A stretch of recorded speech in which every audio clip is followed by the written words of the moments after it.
Any extra time? Ms. No, I Owens. did not. Ms. Owens. Mr. Chairman, there we go.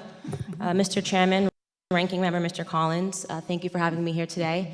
I received word on my way in that many of the journalists were confused as to why I was invited, and none of them knew that I myself was the victim of a hate crime when I was in high school. That's something that very few people know about me because the media and the journalists and the left are not interested in telling the truth about me because I don't fit the stereotype of what they like to see in black people.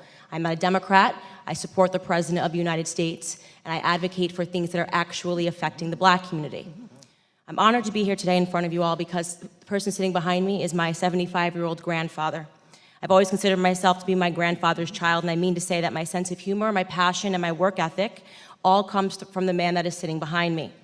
My grandfather grew up on a sharecropping farm in the segregated South. He grew up in an America where words like racism and white nationalism held real meaning under the Democrat Party's Jim Crow laws.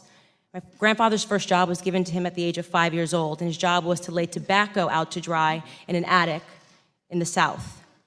My grandfather has picked cotton, and he has also had experiences with a Democrat terrorist organization of that time, the Ku Klux Klan. They would regularly visit his home and they would shoot bullets into it. They had an issue with his father, my great-grandfather.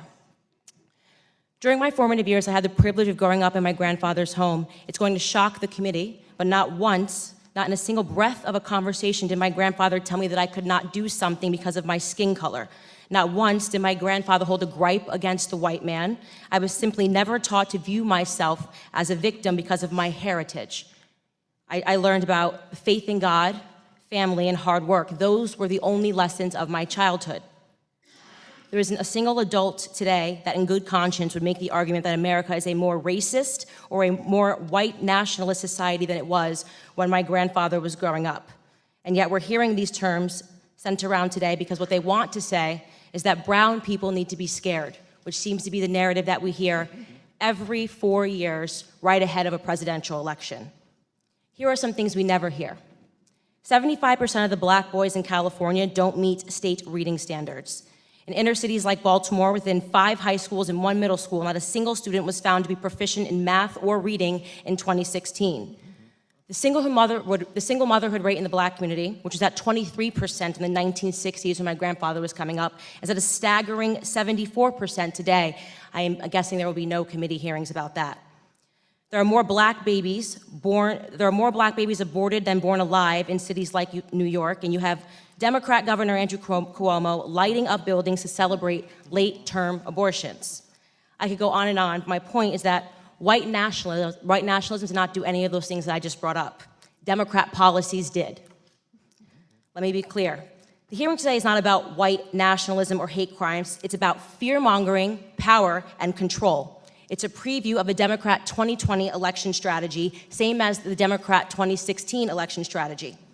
They blame Facebook, they blame Google, they blame Twitter. Really, they blame the birth of social media, which has disrupted their monopoly on minds. They called this hearing because they believe that if it wasn't for social media, voices like mine would never exist, that my movement Blexit, which is inspiring black Americans to leave the Democrat Party, would have never come about. And they certainly believe that Donald Trump would not be in office today. Looking on the next thing to focus on now that the Russian collusion hoax has fallen apart. What they won't tell you about the statistics and the rise of white nationalism is that they've simply changed the data set points by widening the definition of hate crimes and upping the number of reporting agencies that are able to report on them. What I mean to say is that they're manipulating statistics. The goal here is to scare blacks, Hispanics, gays, and Muslims into helping them censor dissenting opinions, ultimately into helping them regain control of our country's narrative, which they feel that they lost. They feel that President Donald Trump should not have beat Hillary. If they actually were concerned about white nationalism, they would be holding hearings on Antifa, a far-left, violent, white gang who determined one day in Philadelphia in August that I, a black woman, was not fit to sit in a restaurant. They chased me out. They yelled race traitor to a group of black and Hispanic police officers who formed a line to protect me from their ongoing assaults. They threw water at me. They threw eggs at me. And the leftist media remained silent on it. If they were serious about the rise of hate crimes, they may perhaps be examining themselves. and the hate that they have drummed up in this country. Bottom line is that white supremacy, racism, white nationalism, words that once held real meaning, have now become nothing more than election strategies. Every 4 years, the Black community is offered handouts and fear. Handouts and fear. Reparations and white nationalism. This is the Democrat preview. Of course, society is not perfectible. We've heard testimony of that today. There are pockets of evil that exist, and those things are horrible, and they should be condemned. But I believe the legacy and the ancestry of Black Americans is being insulted every single day. I will not pretend to be a victim in this country, and I know that that makes many people on the left uncomfortable. I want to talk about real issues in Black America. I want to talk about real issues in this country and real concerns. The biggest scandal, this is my last sentence, in American politics is that Democrats have been conning minorities into the belief that we are perpetual victims, all but ensuring our failure. Racial division and class warfare are central to the Democrat Party platform. They need blacks to hate whites, the rich to hate the poor, and soon enough it'll be the tall hating the short. The time of the witness